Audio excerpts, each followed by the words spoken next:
Europe. Europe 1. Lise Pressac, elle adore les musées, elle adore les festivals, elle adore les endroits bizarres aussi, les nuits étoilées et j'en passe.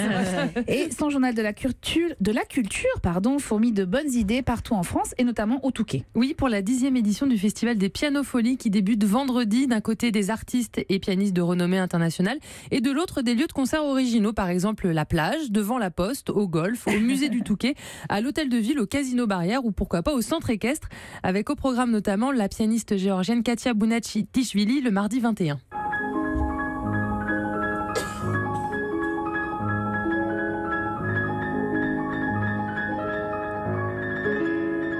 Faut la voir jouer, elle est complètement et puis elle est complètement habitée quand elle jouait. Autre concert attendu, le pianiste russe Boris Berezovsky, ce sera mercredi 22.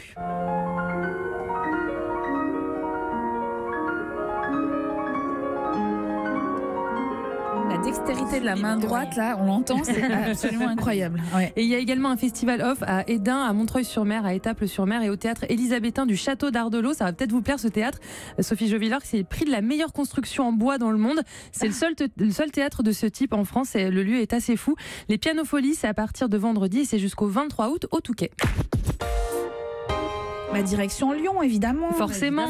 Mais oui, direction le musée des Confluences pour l'exposition Hugo Pratt. Vous connaissez, Ligne d'horizon, ouais. Un hommage à l'un des plus grands créateurs de bande dessinée qui met en résonance son œuvre avec les cultures et les civilisations qui l'ont inspiré. C'est un voyage immersif qui nous embarque vers les territoires chers à Hugo Pratt et à son personnage Corto Maltese. Alors, il y a le grand océan, les Amazonies, il y a les peuples du soleil, l'Afrique des masques et guerriers, le temps des Indiens et le Grand Nord.